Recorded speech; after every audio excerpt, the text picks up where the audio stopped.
Okay, so good afternoon and welcome to this World Access to Higher Education Network event.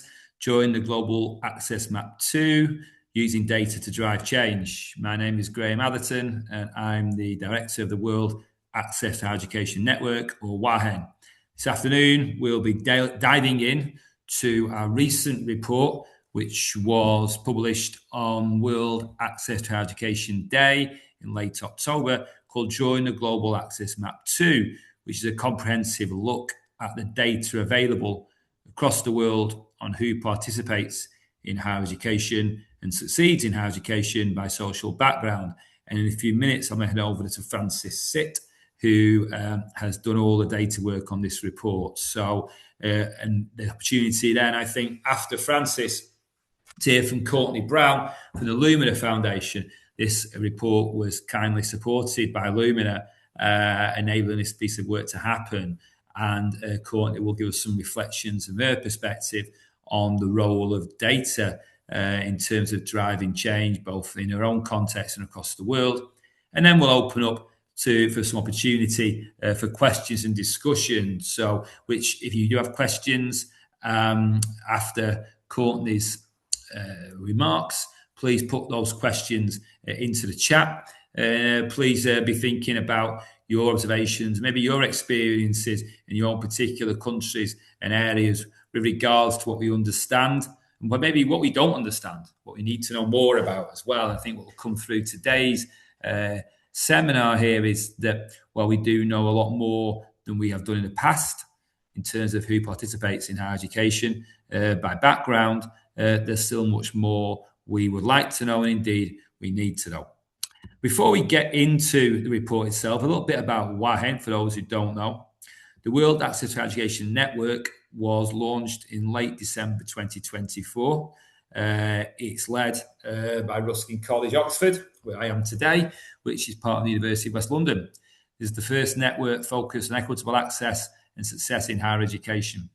The aim of WAHEN is to bring together the global higher education sector and community to focus, as we'll see today, on one of its common challenges, the inequalities in who participates and succeeds in higher education across the world.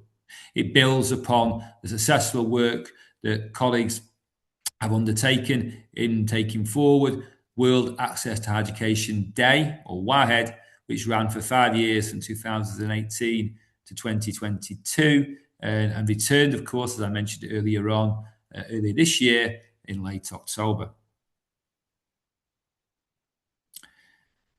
As you see there, if you want to learn more about WAHEN, go to our website where you can learn a bit more about our activities, what we're doing so far. You can see our Equity Hub, where we have a bank of around 60 different examples of practice and strategy across a range of countries related to addressing parts of the inequalities in access and success higher education challenge. So do look on there if you want to find more information. There's 5 aspects of what WAHEN is doing: capacity building, research and advocacy, WAHED, but also opportunities for convening and collaboration. And quite excitingly, as many of those have been asking us, how can we become more involved in WAHEN? How can we engage in WAHEN and join WAHEN indeed? And that will be the big push for this year. We'll be opening up WAHEN to that broad membership. And I'll talk a bit more about that at the end of the presentation part of today before we hand over to Courtney. So now, hand over to Francis. Francis, as introduced herself, is our Research and Policy Officer in the Ruskin Institute for Social Equity at Ruskin College in Oxford, but also has been the key person in this report, doing all the real work, bringing all the data together, doing the analysis, enabling me to add a few words to it as well. So Francis, over to you. Hi, everybody. My name is Francis, as Graeme said, and I'm a co-author of this report with Graeme. And as you may be able to tell from the name of this report, this project is a Mark II of a similar study done in 2016 by Graeme and his partners then. And that report also mapped higher education participation by background characteristics across the world and explored what data was available. 9 years has passed and a lot has changed. So we believe it's time for us to go back and examine how the global picture has changed. So thanks to Luminous Foundation support, we were able to bring together the latest data showing what inequalities in higher education now looks like around the world and highlight where there has been progress or decline. We were able to find a lot more data this time for this report than was possible in 2016, which allowed us to produce the most comprehensive study on this topic to date.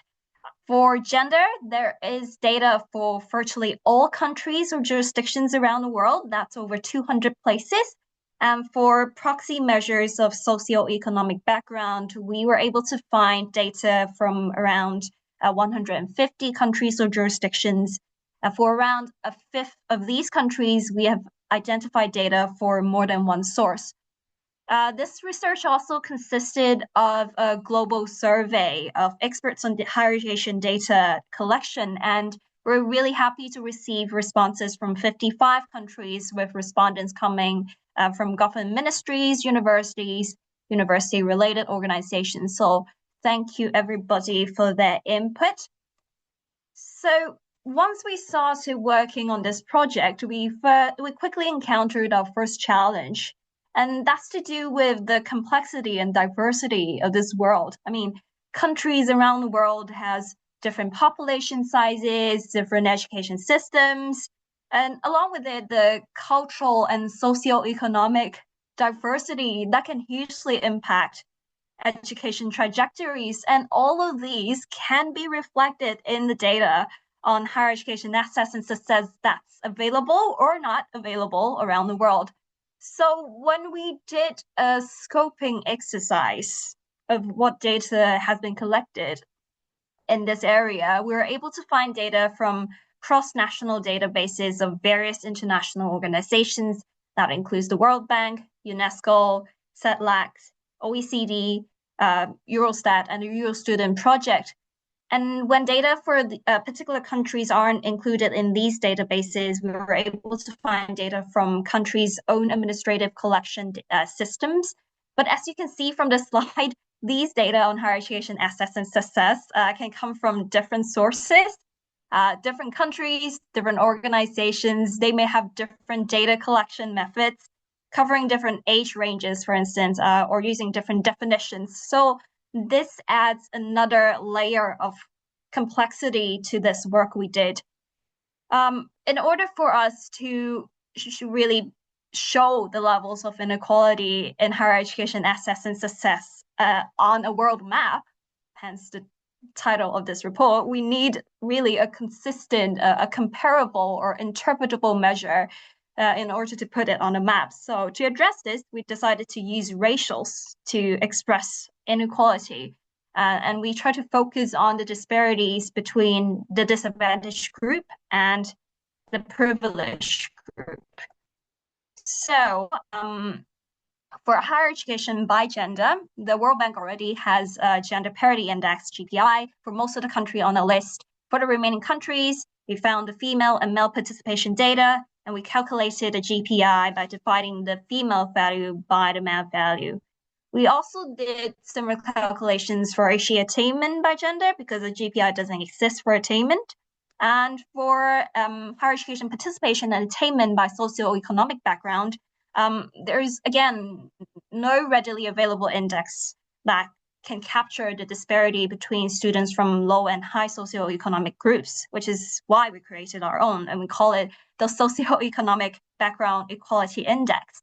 And that's calculated by dividing the percentages for students from the lowest socioeconomic backgrounds by those for the highest socioeconomic background. So as per UNESCO standards, if a country has an index that's between 0.97 and 1.03, that situation will be considered equal there. If the ratio is smaller than 0.97, that means there are fewer women participating or completing HE than men, or fewer poor students participating or completing HE than richer students, so-called. And if the value is over 1.03, we have fewer men than women and fewer richer students than poor students participating or completing HE. So the key takeaways from this report. Even though we were able to find more data from compared to 9 years ago, data gaps remains to be a major issue, and that is making inequality harder to track and tackle. And unfortunately, inequality in higher education participation and attainment is still pervasive around the world. And it's not just a problem of how rich your country is or not. We're also glad to see that there have been progress made by some countries, but progress is uneven and fragile. So we're going to dive deeper into these points now. First, on data. Our global survey on data collection shows that gender and proxy measures of socioeconomic background are still the characteristics about which data is the most frequently collected by individual countries. And that's also shown in the 2016 report I mentioned just now. But this time it's very encouraging to hear that in over 80% of the countries who participated in our global survey, data is now collected annually at a national level. And in around 90% of the countries, data is collected from higher education institutions directly. However, as seen from these quotes I've included here on this slide, while more countries are collecting data than before, inconsistent or voluntary reporting, and in some cases, social unrest and political instability continues to create data gaps and quality issues. And these barriers, unfortunately, continue to undermine global understanding of the problem and sort of undermine the action we need to take to tackle inequalities in higher education.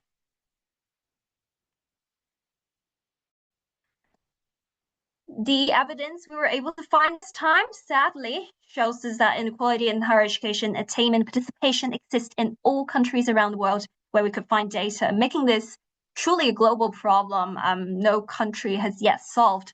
Internationally, significant attention has been given to improving gender equality in higher education participation and attainment, but the latest data shows that gender gaps still exist around the world and they cut both ways. Take higher education participation as an example. Inequality by gender exists in most countries around the world, and in 2/3 of the countries around the world, more female than male students are participating in higher education. And if you're quick with math, you'll be able to tell that only 12 countries around the world have an equal distribution of female and male students participating in HE. And these are the countries shown in white on this map. This is a mixed group. Some are from the MENA region, like Egypt, but we also have India as well as Sudan and other countries as well. And the countries with the highest proportion of female students, meaning that there is an underrepresentation of male students, those are the blue countries on this map. They are drawn again from across the world, including Europe, North and South America, and the Caribbean, and the Middle East as well. As for the countries with the highest proportion of male students and underrepresentation of female students, these are the reds and the yellows on this map. These are in the main from sub-Saharan Africa. And if you look at actually attainment by gender, only 11 countries have an equal distribution of male and female completing HE. But then there's a difference because for participation, we have more females than male participating in majority of the countries. But for attainment, a slight majority of countries have more male completing HE than female. So there is a little bit of difference when it comes to participation and attainment by gender. This graph here compares the average GPI for higher education participation and attainment by regions of the world. And you can see that for all regions, a higher proportion of female students is participating in HE than completing HE. This may be due to the data that we use. It could be because of generational differences, but the most worrying possibility is that this could be due to higher levels of non-completion amongst female students. We've seen evidence of this in Africa, but this is also happening in parts of the world where GDP per capita is higher and where higher education systems are older. So this is a concerning phenomenon. Moving on to inequality by socioeconomic background, it is also a global problem. And just to add a note here, to be included in our analysis, we must have data for both low and high socioeconomic background groups because we have to calculate a ratio. So for some countries, while we have really good data for poorer students, quotes, we don't have that data for the so-called richest students. So these countries have to be excluded from an analysis. We also had to exclude a few outlier countries because the data we were able to find contradicts some of the results when we use different data sources or when we look at existing research evidence. So our report was able to find that socioeconomic background remains a major driver of inequality around the world, and inequality exists in all countries where we have robust data. The key finding is that in almost 90% of these countries, the percentage of students from higher socioeconomic groups participating in higher education is at least double that from lower socioeconomic groups. So looking at the map for higher education participation by socioeconomic background, the highest level of inequality, the deep reds on this map, are found in sub-Saharan African countries, where the percentage of poorer students entering higher education is extremely low. That's less than 1%. And I mean, at the same time, however, we also have some European countries like France, Denmark, Finland also showing relatively high inequality in this aspect. The situation for HE attainment is similar. In all of the 130 countries where we have relatively robust data, there are inequalities in higher education attainment by socioeconomic background. And in most countries, again, if you're richer students, the chance of you completing HE is at least double that of poorer students. This diagram here again shows the average level of inequality in participation and attainment for each region in the world. And except for North America and Asia, inequality is higher when we're talking about participation than attainment. It's not clear why this would be the case. It might be because of the data quality or the use of different data sources for participation and attainment. And this again shows us the limitations we encounter when we're comparing this sort of data around the world. So when we talk about inequality in higher education, it's often tied back to the wider inequalities within the country. So it makes sense for us to look at how inequality in higher education relates to a nation's overall economic circumstances. So in this study, we calculated the correlation between the GDP per capita for different countries and how that connects to their inequality levels in higher education access and attainment by gender and by socioeconomic backgrounds. And the result shows that for both gender and socioeconomic inequalities, there's only a moderate link with national income. The R value is around 0.5, I believe. And I mean, this suggests that money alone doesn't guarantee fairness. There are other factors at play, such as cultural factors, economic factors, policy factors that can also shape whether youngsters' chances of going on to completing higher education is different depending on their background circumstances. Another key finding is that some countries around the world have shown progress in reducing inequalities, but these progress has been uneven and fragile. In this study, we compared data points 10 years apart for each country, and when we don't have a full 10-year span covered, we try to use the closest possible time frame as possible. But tracking progress has been very challenging in many cases particularly for socioeconomic status analysis, because a lot of countries don't have data for 2 points in time. Some countries only recently started collecting this sort of data, and some countries have really, really old data. So here's a reminder that when we look at these comparisons between countries, we really have to treat it with extra caution. And when we're talking about progress for a country, we consider countries to have shown progress if their gender parity index is now closer to the equality parity range. And for a socioeconomic background, since all countries have fewer like low socioeconomic background students going on to or completing HE than richer students, we would consider countries that have shown progress if their index value has increased. In the interest of time, I'm just going to look at the maps for HE participation by gender and by socioeconomic background only. So for gender, it's encouraging that in most countries, gender parity has improved over time. These are the blue and the green countries, and they're mainly from Africa and Asia. But there are also like a significant number of countries where gender parity has worsened, as you see the yellows and the orange countries on this map. In 17 countries, have been no changes. And broadly speaking, progress in gender parity is happening in countries in the global south.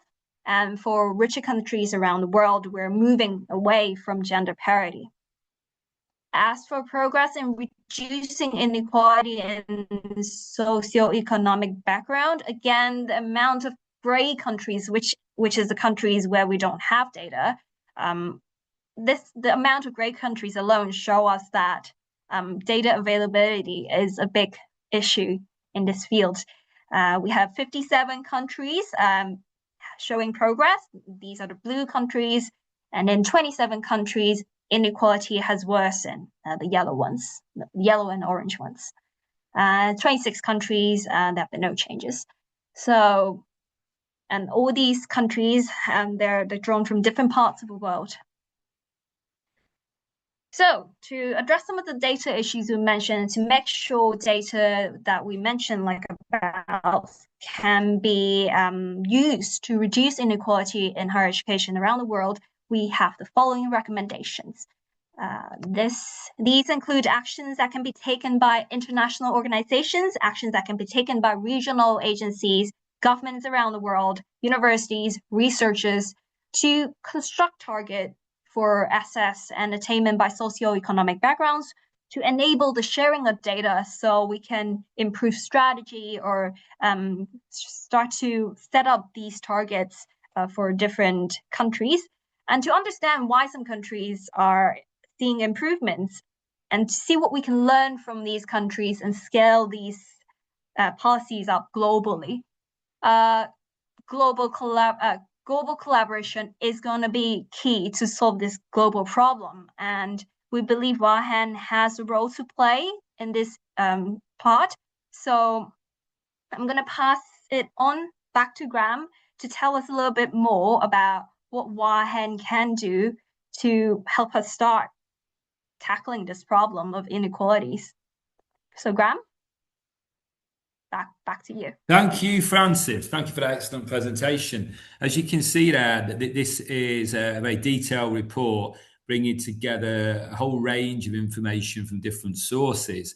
As Francis pointed out, as we are thinking as we move forward into next year of how we can do some more deep dives, if you like, into certain aspects of that data, possibly with a regional element, possibly looking more focused on different aspects of inequality as well. And also there's a whole set of data with regards to that was relative inequality, but that was absolute inequality we didn't bring into the report. So we're always keen to think about how we can work with partners in taking that analysis forward. But the overall messages are fairly clear from Francis there. I think that inequality remains a pervasive challenge, particular socioeconomic background is concerned. And we see, quite large disparities across countries when it comes to participation and success for those from different genders. And it throws up a whole set of questions around higher education systems, like now and how they progress forward. But before I just turn over to Courtney, it's a brief summary, I guess, of where we're moving forward with WAHEN next year. And Imogen will come back at the end to tell you a little more about our seminar program for WAHEN over the first 2 or 3 months of next year. We have a range of interesting events there on focusing very much on particular aspects of the inequality and success and access and participation challenge. But as pointed out there, from March 2026, we will be open to all organisations from all sectors to become part of WAHEN. Those who become part of WAHEN will be able to benefit from our online global communities, our new global capacity building academy, participation in WAHEN 2026, our equity hub, which you see on the website already, and also our growing WAHEN quality mark. So again, I think in summary, the global cooperation is crucial in this area. I think WAHEN, hopefully, by providing the space to do that, will be able to push some of these issues forward. But if you turn to the report a little bit now, let's hand over now to Courtney. And obviously, Courtney and Lumen, of course, thank you again for supporting this valuable piece of work. But what are your perspectives on this? I mean, obviously, we've spoke before about some of the things that were covered, things that weren't covered, the quality of data, the conclusions. What's your views on some of this? And how does it relate to the work you've been involved with, of course, at Lumen? Yeah, well, first of all, thanks so much for having me. I'm really glad we get a chance to talk about this report. So when Lumina decided to sponsor this work with WAHEN, it was because we knew the world needed a clearer picture of what's really happening in higher education. Not in one region, not in one system, but really everywhere. And this report delivers on that. It's the most wide-ranging look we've actually ever seen at who gets into higher education and who makes it through. With data from more than 200 countries and territories, it's pretty amazing. When you take a step back and you take in the full view, one message that comes through loud and clear is socioeconomic inequality still shapes opportunity everywhere. In every country with available data, students from higher income families are at least twice as likely to enter and finish higher education compared to students from lower income backgrounds. Twice as likely. That number lands hard because it confirms something many of us working in this space have sensed for years. Playing field is nowhere near level. And this report also gives us a closer look at gender patterns. As you just shared that data, Francis, in many places, women have made real gains in participation. Yet when you add socioeconomic status into the picture, the story becomes more complicated. Cultural expectations, family responsibilities, safety concerns, those still shape choices and pathways for women in ways that aren't always obvious when you only look at the enrollment numbers. And that reminder is really important. Data shows us that progress is one area doesn't automatically mean progress for everyone. So one thing I really appreciate about this new analysis, including the fresh data being shared, is how it highlights the role of culture. Access isn't just about having a seat available, it's about whether students feel higher education is for them. And in some places, those barriers are financial. In others, they're tied to language, identity, deeply rooted norms. And often it's all of those things layered together. But the other thing I like about this is this report isn't just a story about gaps, because the report also highlights places that are making real headway. And those examples really matter. Some countries have built strong national strategies that align government, higher education, and community partners around equity goals. Others have improved the ways they collect and use data so the disparities can be seen sooner and they can respond faster. A few have designed policies and supports to make higher education not just accessible, but genuinely welcome to students who have historically been left on the margins. And these moments of progress, they offer something we all need right now. Proof that change is possible when equity becomes a shared commitment instead of a side project. The report's recommendations point to what it's going to take to accelerate that progress. We need regional networks and higher education organizations to treat access and success work as part of their core mission. We need more collaboration across borders so researchers, practitioners, and policymakers can learn from one another. And above all, we need stronger data and evidence that systems that help us understand who's enrolling, who's finishing, and what's helping or hindering along the way. Without that clarity, even well-intentioned efforts can miss the mark. So for us at Lumina, this confirms something we believed for a long time. Equity doesn't show up on its own. It's something we have to design for. We have to build systems that welcome students intentionally. We have to support them meaningfully and measure success in ways that reflect their real experience. And we have to stay curious about what's working in other parts of the world. There's so much innovation happening globally, and we learn faster when we learn together. I hope this report becomes more than a publication. I really hope it becomes a spark for everyone, a spark for conversations on campuses and in ministries, a spark for questions about how we structure opportunity, and a spark for action that brings us closer to a world where everyone has a fair chance to learn, to grow, and to contribute. Because really, at the end of the day, these numbers represent real people. They're students finding their way. They're workers preparing for new careers, and their families investing in a future they believe in. So expanding access to higher education expands possibilities for all of them. So Graeme, thank you. Thanks to WAHEN and to everyone, Francis, who helped bring this global picture into focus. And thanks to everyone who's here, who's reading it in the future, for taking time to really reflect on it. This moment calls for more clarity and collaboration and courage, and I really believe that with evidence like this, we have a really great opportunity to move forward with a more equitable future. So thank you, Graeme. I'll turn it back to you. Thank you, Connie. Thank you for those words. And you're quite right to focus on the importance of this report and the importance of evidence as well, particularly in the arena we live at the moment, where, of course, what we understand to be truth is often contested in different ways. And having this, looking back at the data and looking at the evidence, particularly in this space of equity, is really important. So I guess it's time for for discussion now. So obviously looking to the chat.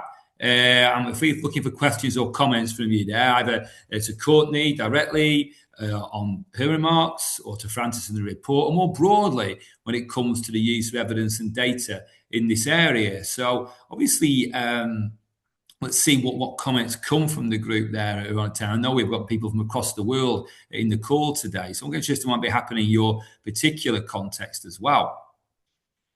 While we wait for that to come through, I guess one thing we might think about a little bit is data quality. I know we touched upon that a little bit there in the original discussion, Francis, but maybe you tell us a little more about the data quality challenge, because of course we focus quite a lot today on the analysis of secondary data that we did in this report. But of course, we also undertook a survey, didn't we, Francis, of 50 countries or so to find out what exactly was going on in data collection in their particular boundaries and places. So what came out of that? What issues of data quality are really coming out, Francis? You might want to tell us a bit more about. Let me unmute myself. From the survey, we were happy to see that obviously a lot more countries are collecting data, and they're not just doing so for instance, just for participation or just for attainment data. They're doing both, so that's definitely good news. But in terms of quality, we have quite a lot of quotes or evidence from people who participated in the survey saying that people are filling in, for instance, people are filling in the data forms differently, or they're not following the established formats or templates, or there are also issues such as it's so difficult to measure socioeconomic background differences. How can you capture the full complexity of social background beyond measures like family income and parental education? And on top of that, we're talking about very different countries. So the situation on the ground with different countries can be very different. So how can you have a standardized or a measure that makes sense across countries so that the data makes sense is a factor, or is something that has been brought up by our survey respondents. We are seeing different countries trying to find their way and navigate around these challenges, but there are still a lot of questions to be answered, definitely when it comes to what more can we do to improve the quality of data and to also make sure we have more data collected. So still a work in progress, I have to say, definitely judging from the response from people who participated in our survey. Yeah. Thank you, Francis. Thank you. Thank you. Maybe I could bring you back into the conversation, Courtney. I guess in the Canada US context, obviously such a vast higher education system, many institutions, different natures, obviously a very strong relationship between federal and state there. What are the issues there in terms of accumulating and analysing data in the US? Is there variations in quality across institutions, across types, across states? And what's being done to address any kind of gaps in data? Because I know from the work we've done before that that actually the US, alongside the UK and others, are some of the leading countries where data collection is concerned. Yeah, I mean, we do have some pretty strong data, or we have historically had some pretty good data. I mean, we have a very good census data, so we're able to use census data to understand population data. Institutions themselves collect data; they turn data into the federal government, and so we have those data. And then state systems have really increased their ability to collect data. And they're not only looking at data with regard to student background, but they're also looking at data for student outcomes so they can better analyze that data. So I think we're improving on some ways.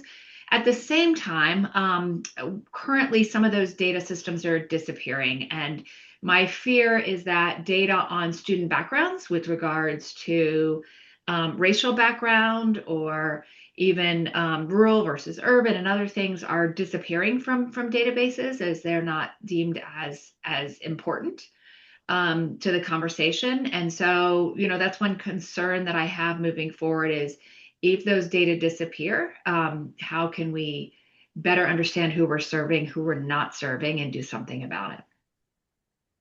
Thank you, Connie. Thank you. Thank you. Very interesting set of challenges that we're seeing there. Okay, I've got a couple of questions coming through the Q&A now. I mean, there was one initially from Paula from Barcelona who makes the point there regarding regional collaboration of data there.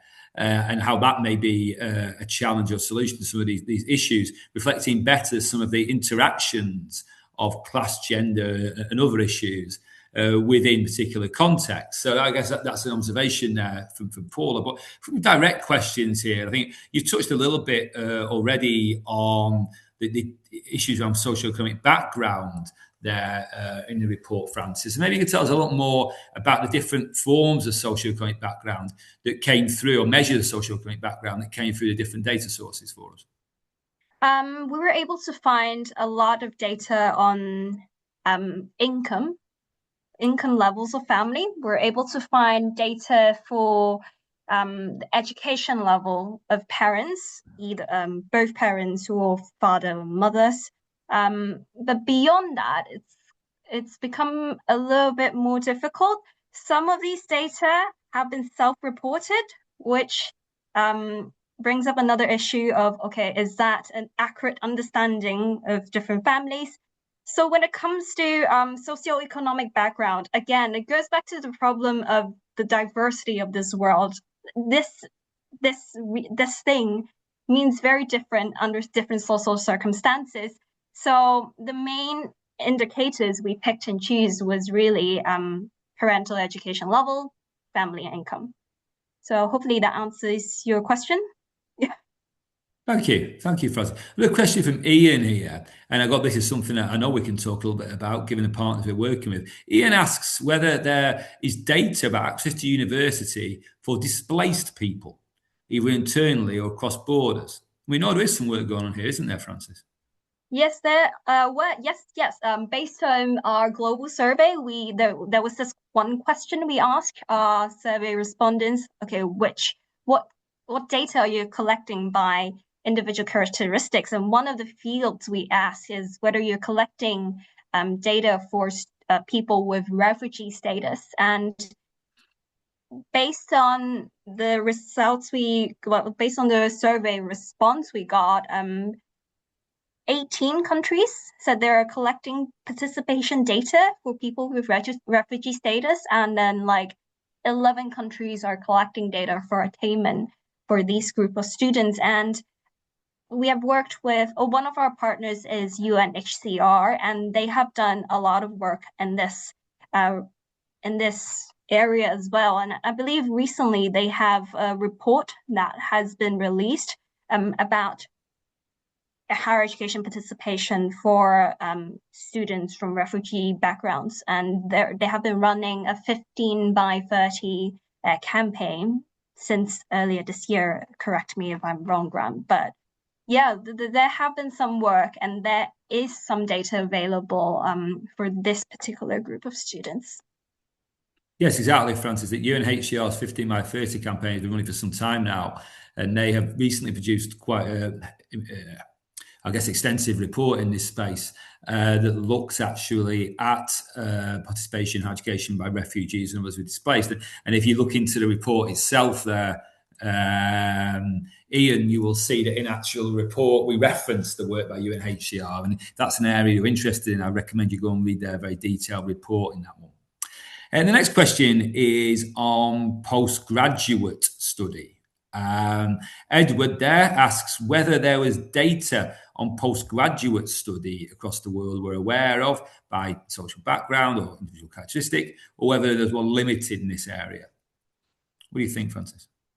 Definitely more limited. When we're looking at the data, we often we look at it based on the ISEC level, and the categorization is like 5 to 8. So it's very rarely that data was separated out in a way. So we don't have like separated like level 5, level 6, level 7, level 8. So data is definitely more limited. If we have more data, we would be able to do a lot more, like separating the participation and attainment situation for undergrad or postgraduate students. But yeah, data availability is sort of limiting what we can do here, unfortunately. The next question here is from Beatrice, who asks, who points out that, well, there are more students participating in HE from more female students in certain countries. In those same countries, there tends to be an underrepresentation of female students in STEM subjects, which can have an impact in terms of employability and graduation, but also gets an impact in those particular fields. Do we have data filtered by educational field? Francis, the short answer being, I guess, no, but you could expand on that if you wanted to. Yes, this is a point that we also mentioned. We explicitly mentioned in our report the fact that nowadays, while there are more female students participating in HE, in certain fields that's not the case. And the short answer is yes. Well, I guess half and half. We do have data, like we can find data in international databases for, like, when it comes to different like selective education fields, but not across the world. Only certain countries have this sort of data. So again, whether we have data really limits the analysis we are able to do. And since the underrepresentation of female students in STEM subjects it's no longer a new problem, it's a problem that we are all aware of. If we're able to have data for this for more countries around the world, it would be really beneficial to understand the problem fully and to sort of try to tackle it in a more holistic and worldwide way, I would say. Hope that helps. I think that on that question, there is some data on participation in STEM subjects by gender available European-wide. Yes. I did a presentation on this about a year ago in Munich, I think, just a year ago. So it does exist in Europe. It's not most up-to-date information. It does exist.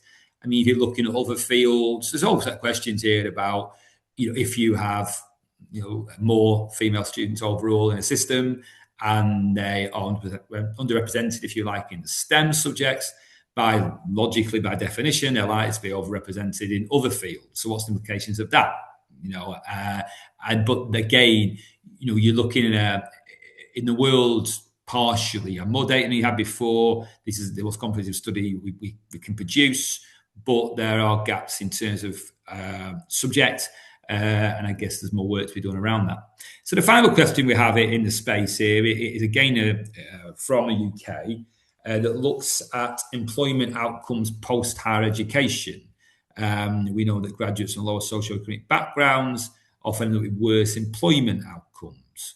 Now, I can take that one on a little bit, that there was a recent report done funded by the Sutton Trust, funded by the Centre for Global Higher Education, University of Oxford, that looked at some of these issues with regards to post-employment outcomes for students from different backgrounds, using OECD data in the main.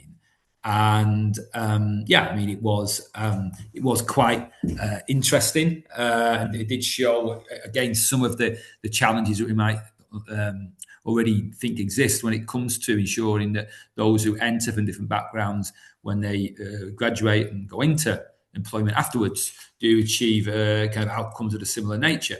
Courtney, maybe come back in on this one. I know that you've been quite interested in Lumina in this issue of post-higher education outcomes by different forms of characteristics and background. Tell us a lot more about what work's been done by yourselves and in the US in that area. Yeah, so this is a really important topic that we've been thinking about a lot at Lumina and the United States. So a couple things. There's something in the US called the post-secondary education outcomes. So many states are looking at their data systems and making sure they're able to follow their graduates to understand what those outcomes are. At Lumina, we have set a goal for the nation, for the United States, that by 2040, 75% of people in the US will hold a credential of value, meaning that the outcomes are valuable. And that's a 15% over secondary school alone. So we actually have an online tool called Stronger Nation, where you can look and you can see what percentage of people have certain credentials, and then you can disaggregate it by race, ethnicity. We're adding regions starting next year and other pieces. So you can actually look at that data across the nation to understand who's reaching those outcomes, who has those credentials, and who's reaching those post-secondary outcomes by different characteristics. So more needs to be done, absolutely. But we're starting to track these sort of things and hold ourselves accountable to make sure that everyone has these, can get a valuable credential, and understanding who's being left behind, so we make sure that they have the supports and abilities to also have those outcomes. Thank you, Connie. Thank you. Again, I think also in your answer there, you pointed to some of the ways in which you're sharing this information. I think it's quite interesting as well. I think one of the things that we noted as well, Francis, in research is that it's not just about collecting information and data. It's how you disseminate that information as well, both in terms of the regularity of that. In some instances, we found, as Francis can say in a moment, some quite different dates and timings in which data is available. Some of it can be quite dated, etc. But also when you have it, how do you present it in a form that can be most impactful? And it's interesting what I think you've done there in the Lumina example in the US. Maybe Francis, just before we hand over, we're approaching the end, make a couple more questions. We hand over to Imogen to finish us off and tell us a bit more about WAHEN's work coming into the start of next year. A little more, perhaps, Francis, about that issue of what we do with the information when we have it, and what you found there in terms of sometimes some instances information being quite dated, and some instances, of course, when we talked about progress there, Francis, you can only find one segment of data. There's a bit of work to be done there, isn't there? What's your thinking? Certainly. I mean, there's two ways to sort of address or talk about this. From our global survey, we were able to see that some countries are collecting data, they're not releasing it. So it's a problem of, okay, you're holding on to data but not making it available. So that's the first part of the issue. And that links to whether data gets dated, whether the data you are able to find is from more than 10 years ago, or whether it's more recent, or whether And then also there are some countries that have only started collecting these sort of data. So when you have a whole lot of like a huge database with various participation or attainment data, but then your different countries are sort of having data from different years. When you're measuring progress, you're comparing different time spans as well.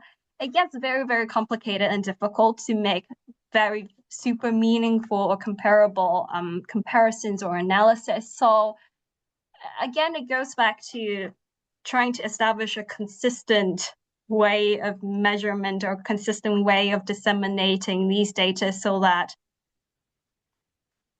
data can be made available to researchers or different policymakers, so we can make sense of this data and try to make action happen to try to tackle these inequalities. So, I mean, when we're trying to figure out how to present data we collected in this whole database in this report, the way which we decided to go with it was to have this racial thing, inequality ratio, because that's the only way that's going to make sense. So there might be different ways of doing it. There's no perfect way due to the data picture we have now, but hopefully we'll have more data in future and we'll be able to paint an even more accurate picture of inequality and inequity around the world. Thank you very much, Francis. And just for those of you who haven't been in the chat at the moment, we'll see that Courtney's kindly posted in the chat there the link to the interactive tool there that she was describing in her answer before, which allows one to see differences in progression, also inter-employment in terms of by background and credentials obtained, etc.